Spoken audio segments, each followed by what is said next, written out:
Have you ever been in debt or tried to climb out of it? It's not for sissies. Hi, I'm Rex Rogers, and this is episode number 196 of Discerning What is Best, a podcast applying unchanging biblical principles in a rapidly changing world and a Christian worldview to current issues and everyday life. Not long ago, indeed in my lifetime, debt, especially what was called profligate living beyond one's means, was considered morally questionable or at least unwise. Families diligently attempted to avoid bad debt and to get out of debt.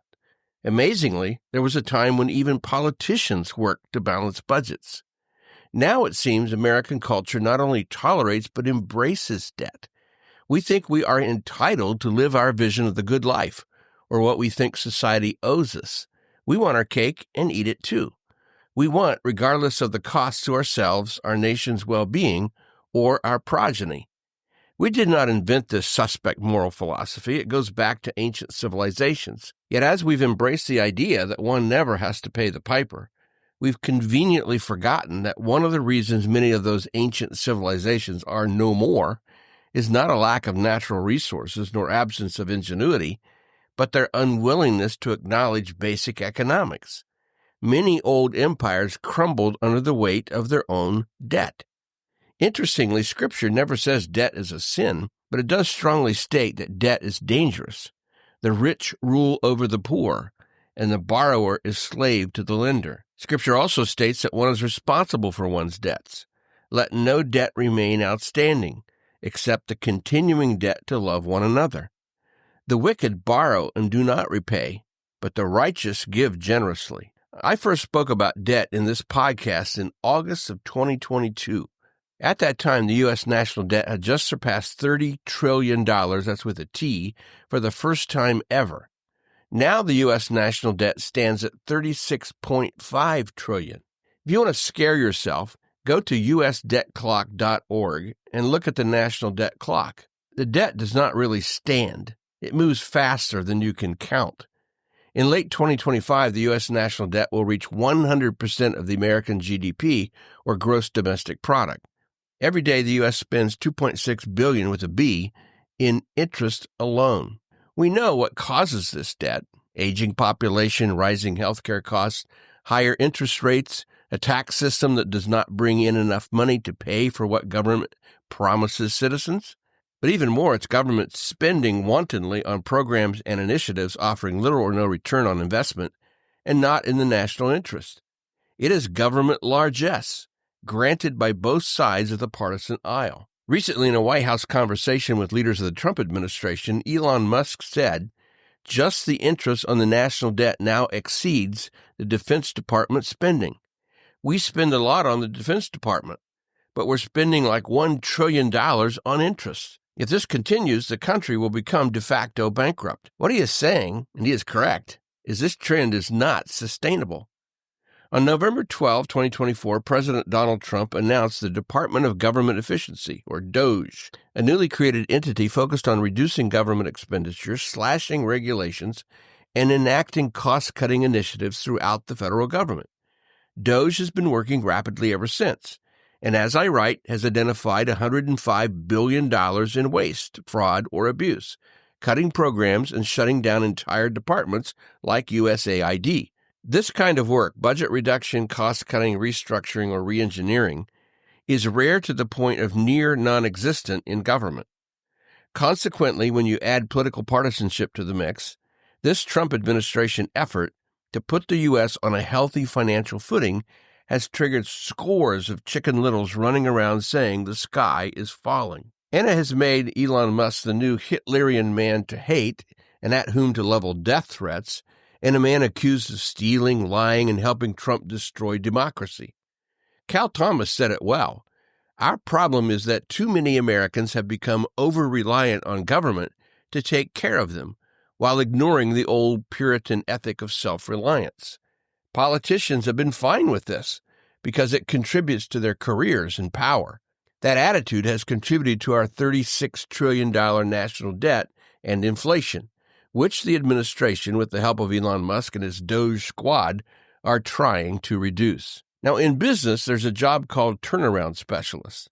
This person, usually with a financial background and usually not staying long in any one location or corporation, markets him or herself as the one who, when a company finds itself upside down and sinking fast financially, a corporate board appoints at the top with complete authority, charging the turnaround specialist with righting the corporate ship.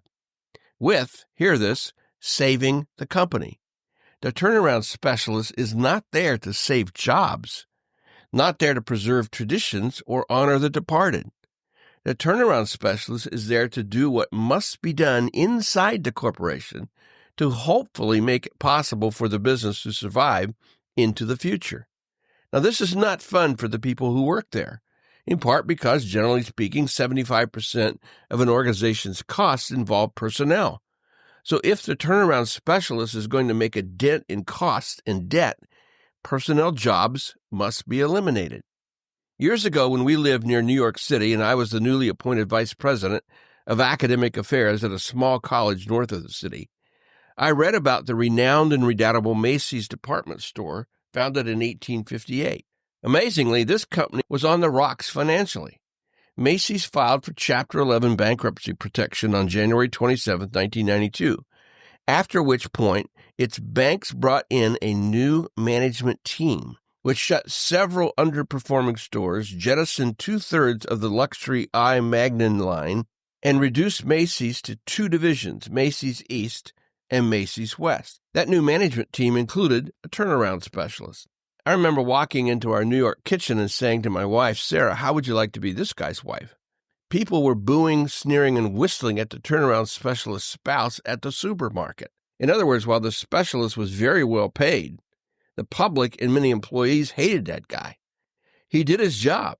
He rescued Macy's, which, by the way, thrives today, and then presumably he got out of Dodge. Now, when I served as president at Cornerstone University, we experienced a year like this in which, due to drop in enrollment, we had to lay off several staff members.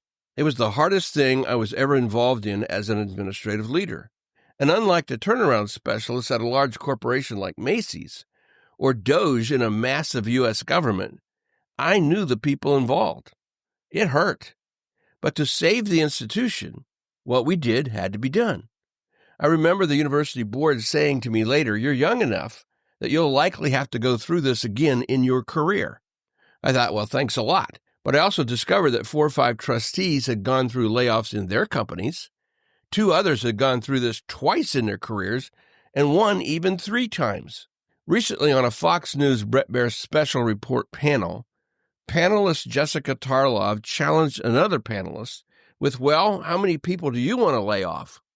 She was trying to say that already enough is enough, and the prospect of more federal employees being laid off was just too great a hurt for her to imagine. And she evaluated DOGE in terms of how many jobs would be saved. But this is not why DOGE exists. Now, again, it's not easy or pleasant to lay people off. No one wants to do this, even turnaround specialists. But the goal here is not jobs, but how many dollars must be cut to reach a level of financial expenditure that gets the U.S. government budget to a sustainable level, where we know we've righted the ship. Losing a job is not fun, but it's not the end of the world. Losing a job is not capital punishment. A lot of us have experienced this somewhere along the way. It's much easier to spend money, to add to a budget deficit and a national debt, than it is to reduce spending and create a balanced budget and a workable national debt. Cutting will be unpleasant, but the goal is worth it. It's not unlike dieting. It's easier to eat what we want and gain weight than it is to deny our desires and lose weight. The national debt is like a ticking time bomb, just as dangerous as nukes. Do we have the moral fortitude to dismantle it for the good of our grandchildren? Well, we'll see you again soon. This podcast is about discerning what is best. If you find this thought-provoking and helpful, follow us on your favorite podcast platform. Download an episode for your friends. For more Christian commentary, check my website, REXM, as in Martin. That's rexmrogers.com. Or check my YouTube channel, @Dr. Rex Rogers, for more podcasting videos. And remember, it is for freedom that Christ has set us free. Stand firm.